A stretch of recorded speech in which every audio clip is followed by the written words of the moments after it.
बिस्मिल्लाहिर्रहमानिर्रहीम। दोस्तों साथियों, डॉक्टर शबीर चौधरी की तरफ से आप सबको अस्सलाम वालेकुम।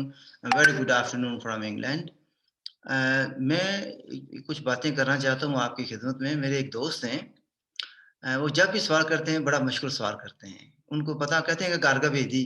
उनको पता है अभी कौन-सी बात पूछी जाए और कौन-सी बात जिसका जवाब देना ज़रा प्रॉब्लमैटिक हो सकता है। तो ये हमारे साहब हैं, दोस्त हैं, ज़ात कश्मीर से इनका तल्लुक है। मोर प्रिसाइज़ली या क्लोज़ली ये कहते हैं कि कोटली से उनका तल्लुक है। तो उन्होंने मेरा एक वीडियो देखा तो जिसमें तनवीर अहमद के बारे में मैंने बात की और फिर मैंने ये भी कहा कि वहाँ पर डडियाल चौक सॉरी ज वहाँ पर म डडियाल में तहसील डडियाल है जो मीरपुर की, उसमें मकबूल भट्ट चौक है, जहाँ पर झंडा जो है उसने उतारा था। तो वो कहते हैं ये भी पहली बात उन्होंने ये कहा कि मकबूल भट्ट साहब का जेकेएलएफ के साथ क्या रिश्ता था?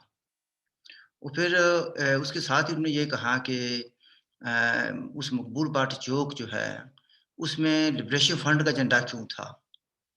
भई इसकी वज़ाहत करें, दूसरी जमातों का क्यों नहीं था? अब ये बड़ा कंट्रोवर्शियल इश्यू है, लेकिन सवाल आया तो जवाब तो देना पड़ेगा। पहली बात ये है कि मकबूल बाट साहब जो हैं वो माज़रा शुमारी के साथ उनका तल्लुक था, जम्मू कश्मीर प्लेबिसन फ्रंट जो उनका नाम था, माज़रा शुमारी एक जो है ना ऑन द इंडियन साइड थी, दूसरी यानी पाकिस्तानी साइड पर थी। और जिस माज़रा शुमारी के वो मेंबर थे, उसका दायरा इख्तियार जो था, वो था जिसको आज़ाद कश्मीरी गिलगित-बल्तिस्तान के बारे में थी। यानी उनका जो दायरा इख्तियार था, जो उनकी पॉलिटिकल एक्टिविटी थी, वो सिर्फ़ और सिर्फ़ इस खित्ते में होनी थी। और माज़रा शुमारी जो है ना, वो मिलिटेंसी पर यकीन नहीं रखती थी। ये 1965 में ये प्लेबिसाइड फ्रंट बना। और इसके जो सदर थे वो बड़े रिनाउंड जो है ना स्कॉलर भी और वकील भी जनाब खालिद अंसारी साहब थे। इसके सदर थे और बड़े अच्छे स्पीकर थे, बड़े नॉलेज वाले आदमी थे। तो उसमें माज़रा शुमारी में मकबूल बाट साहब भी शामिल थे। और बाद में विदिन प्लेबिसाइड फ्रंट उन्होंने कुछ दोस्तों की मदद से एक नेशनल क्या कहते हैं उन्होंने बना लिया मिलिटेंट्स का ग्रुप बना लिया। तो और उसमें मामून खान साहब भी थे, मेजर मामून खान भी थे, मीर अब्दुल मन्नान साहब थे और मीर अब्दुल क़य्यूम साहब थे, कुछ चंद लोगों का एक ग्रुप था, जिसका इल्म जो है ना माज़रा शुमारी की आला क़यादत यानी खालिद अंसारी साहब वगैरह को नहीं था। तो फिर उस जो उन्होंने एनएलएफ बनाई नेशनल लिबरेशन फ्रंट, तो उसके तहत जो है ना वो उसके प्लेटफ़ॉर्म से वो इंडियन साइड पर गए, कुछ एक्टिविटी उन्होंने की एक आध कोई तो उसमें गिरफ्तार हो गए, उनको फांसी की सज़ा हो गई। अब लोग तो ख़ैर कुछ कहते हैं ना, अभी पर इतने 14 साल सज़ा गुज़ारी है इंडिया में, ये पता नहीं, लेकिन जो तारीख़ हमने पढ़ी है, वो ये है कि ये 66 में जाते हैं और 68 में वो फ़रार होकर जेल से यहाँ पर आ जाते हैं। तो मेरी जो सिंपल मैथ्स है, मेरा तो मैं मैथमेटिशियन नहीं हूँ, ये 2 साल बनते हैं या 2.5 साल कह लें। तो चूँकि दिसंबर 88 में वो वापस आ गए थे। यहाँ पर आए तो उनको गिरफ्तार कर लिया गया। फिर उसके बाद मकबूल वार साहब जो है ना माज़रा शुमारी के सदर भी बने और फिर ये भी पाबंदी लगा दी गई थी कि माज़रा शुमारी की तरफ से भी कोई आदमी मकबूल वार समेत कोई भी आदमी माज़ का कोई आदमी जो है ना उस तरफ नहीं जाएगा, क्योंकि militancy is not part of यानी माज़रा शुमारी। और वो मकबूल वार साहब फिर भी चले गए उस साइड पर कोई साथियों के साथ, वहाँ पर गिरफ्तार हो गए दूसरी बार। और उस गिरफ्तारी के बाद उनको जो पहली वाली सज़ा थी बहाल कर दी गई। जब लिबरेशन फ्रंट मैंने बैकग्राउंड इसलिए देना पड़ा है कि तो आपको पता चल जाए। जिसको जम्मू कश्मीर लिबरेशन फ्रंट कहते हैं, ये 1977 में बनता है बर्मिंघम में, यानी इंग्लैंड में। उस वक़्त मकबूल वार साहब जो हैं तिहाड़ जेल में थे।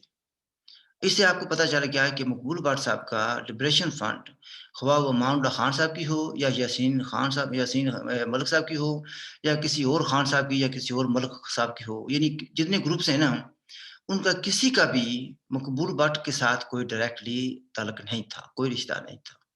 यानी वो मेंबर भी नहीं थे, ज़ाहिर है कि वो जेल में थे, तो ये जमात बनी थी इधर। अब इसके बाद कोई रिश्ते खुद जोड़ता रहे तो उसमें मैं क्या कर सकता हूँ इसमें? मैं किसी को रोक नहीं सकता। तो इन तंज़ीमी लिहाज़ से मकबूल भट्ट का जेकेआरएफ के किसी भी ग्रुप से कोई तल्लुक नहीं था। आगे ये आ जाता है कि अब लोग जो है ना कुछ ने इनकी सारी सियासत जो है कुछ ग्रुप्स की वो मकबूल भट्ट के नाम पे चलती है। और बहुत से ग्रुप्स हैं जो मकबूल भट्ट जिनका मकबूल भट्ट मेंबर भी नहीं था, और उनको शायद उनको पूरी तरह आइडियोलॉजी भी उनका इल्म नहीं है। वो कहते हैं कि हमारे कायद थे। ये रूहानी कायद हो सकते हैं। आई डोंट नो भी कोई और भी नाम आप सोच सकते हैं। लेकिन इनका किसी भी जमात का मकबूल भट्ट के साथ कतई तौर पर कोई ताल्लुक नहीं था। जो एनएलएफ थी, अ, वो एक जैसे मिलिटेंट ऑर्गेनाइज़ेशन थी, लेकिन उसके बाद उस एनएलएफ को एक पॉलिटिकल फ़ॉर्म बना दिया गया। और मकबूल भट्ट के जो साहबज़ादे हैं, शौकत भट्ट साहब, माशाल्लाह मेरे दिल में उनकी बड़ी कदर है, बड़े अच्छे स्पीकर हैं, सोच रखने वाले हैं, विज़न है उनकी। वो उसके सदर बने। तो जो लोग मकबूल भट्ट से बहुत प्यार करते हैं और दावे करते हैं कि हम मकबूल भट्ट हमारे कायद हैं, तो उन्होंने एनएलएफ जिसका तल्लुक मकबूल भट्ट के साथ था, और वो साहबज़ादे भी थे मकबूल भट्ट के, शौकत भट्ट साहब, उसका उन्होंने साथ नहीं दिया, किसी तरीके से भी। लेकिन मकबूल भट्ट के साथ डायरेक्ट उन्होंने रिश्ता जोड़ दिया। ये शायद कोई रूहानी रिश्ता होगा, शायद पीरी-मुरीदी का रिश्ता होगा, मुझे नहीं पता। जैसे जो पीर होते हैं, वो भी उनको लिंक्ड होते हैं ना, कि किसी न किसी तरीके से कहते हैं, वे हाथ में हाथ दिया और बैत कर ली। तो उस तरीके से रूहानी बैत हुई होगी, इसका मुझे इल्म नहीं है। बाकी जहाँ तक ये आता भी है कि मकबूल उस जगह का नाम मकबूल भट्ट चौक है, तो फिर वहाँ पर लिबरेशन फ्रंट का झंडा क्या कर रहा है? वो जो दूसरे झंडे नहीं हैं। इसका फिर मैं क्या जवाब दे सकता हूँ भई, दूसरे अगर मकबूल भट्ट चौक में लिबरेशन फ्रंट का झंडा लहराया जा सकता है, तो मैं समझता हूँ कि दूसरे भी ग्रुप्स इसमें टेक्निकली उसमें कोई रुकावट नहीं होनी चाहिए। वो भी अपना झंडा वहाँ पर लहरा सकते हैं। ये नहीं कि ये किसी ने कोई इतनी कोई वो विरासत है, तो कोई ऐसी बात नहीं है, वो उसको कर सकते हैं। तो मेरे ख़्याल में मैंने कुछ जवाब दे दिया इसका। एक बात यानी आई होप कि किसी को बुरी बात नहीं लगी होगी। तो जिस साथी ने सवाल किया था, मैं समझता हूँ कि उनकी भी तशफ़ी हो गई होगी। और मैं ये भी उम्मीद करता हूँ कि जो मेरे दोस्त हैं लिबरेशन फ्रंट के, वो माइंड नहीं करेंगे। जो मैंने बातें की हैं, बड़ी कोशिश की है कि मैं मुनासिब लफ़्ज़ इस्तेमाल करूँ। तो वैसे एक और साहब ने भी सवाल किया, बस मैं यहाँ पर इस जे के लाइफ़ के रिलेटेड 3 सवाल आ जाते हैं। तो दूसरा सवाल जो है ना, वो किसी ने कहा भई, अ, उन साथी ने कहा भई, अ, हम जो है ना मामला खान का मिशन पूरा करना चाहते हैं, तो आप हमारी माली मदद करें। तो मैंने कहा यार भी मैं एक रिटायर्ड आदमी हूँ, तो यानी जिसका पेंशन जो है मैं लेता हूँ, यहाँ पर रहता हूँ आराम से, और मैं आप तो आपकी मदद नहीं कर सकता। उन्होंने कहा जी हम जो है ना मामला खान का मिशन पूरा करना चाहते हैं। तो मैंने एक दोस्त से बात की, मैंने कहा यार भी इस तरीके से फलाँ साहब ने बात की है, तो उस साहब ने कहा, ये कश्मीरी नेशनलिस्ट हैं, तो उन्होंने कहा जी माउंट खान का मिशन तो पूरा हो गया है। मैंने कहा यार ये कैसे बात कह रहे हो? तो मैं आपको कोट कर रहा हूँ, उन्होंने कहा कि माउंट खान का मिशन ये था कि आज आईएसआई की मदद से वादी कश्मीर में आग लगानी, तो वो तो लगा दी उन्होंने। कितने मैंने हज़ारों लोग में टेन्स ऑफ थाउज़ेंड्स ऑफ लोग जो मारे गए। चलो 70,000 कह लें, 80 कह लें, 90 कह लें, लाख कह लें, तो कहते हैं भी उनका मिशन तो पूरा हो गया। वो आईएसआई की मदद से उन्होंने आग लगाई और पाकिस्तान के मौक़िफ़ को तक़वीत दी। भाई ये जो लफ़्ज़ मैंने कहे हैं, ये मैं कोट कर रहा हूँ, मैंने नहीं कहे। इन एनी केस भी अगर मामला खान के मिशन के साथ मेरी कोई होती वफ़ादारी होती, या मैं उनके साथ हम-आहंगी होती, तो मैं मामला खान की जे-के-एफ का हिस्सा होता। जब तक मैं हिस्सा रहा और मैंने काम किया, बड़ी दिलेरी से किया, बड़ी मेहनत से काम किया, बड़े खुलूस से काम किया। जब ये देखा कि मामला खान का मिशन कुछ हो रहा है, तो फिर हमें उनको चैलेंज करना पड़ा। जब चैलेंज किया, तो जो आजकल के कुछ लोग हैं, बहुत से लोग उनको तो जे के लैब के जो लोग हैं, उनको पता ही नहीं कि जे के लैब की हिस्ट्री क्या है। तो आजकल के जो कुछ सीनियर लोग जो कहते हैं कि हम एजेंसियों से आज़ादी हासिल चाहते हैं। जब हमने चैलेंज किया था कि इनकी एजेंसियों की गोद से बाहर निकलें और इसको इंडिपेंडेंट करें जे के लैब को, तो उस वक़्त ये हमारी मखाफ़त करते थे। उन पर हम पर इल्ज़ाम लगाते थे, कहते थे नहीं भई हम ठीक हैं और आप गलत हैं। अब जो है ना यानी बिग सर्कल हो गया है, ये उसी मोड़ पर आ गए हैं। गुज़रे थे जहाँ जहाँ से हम जहाँ से, तो अब ये कहते हैं कि हम आज़ादी लेना चाहते हैं एजेंसियों से। भई आपको ये आज़ादी नहीं मिलेगी। JKLF جو ہے نا وہاں پر ہی مشا لے گی، ٹھیک ہے نا؟ اور جو ایجنڈا انہوں نے دیا ہوا ہے آپ لوگوں کو ون وے اور دی ادر اسی پر کام کرنا پڑے گا۔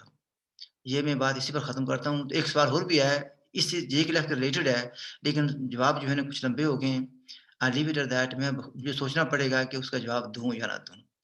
اوکے جی، خدا حافظ۔ اگر کسی کو میری بات بری لگی ہو تو میں پیشگی معذرت کر سکتا ہوں اور کیا ابھی، لیکن ہے کہ میں نے تاریخی جو حقائق ہیں ایز آئی انڈرسٹینڈ دیم میں نے بس بیان کیے ہیں۔ کوئی آدمی ان کو انشاءاللہ چیلنج نہیں کر سکتا انلیس جس نے مطالعہ پاکستان پڑھا ہو، جس کی سمجھ ٹھیک نہ ہو۔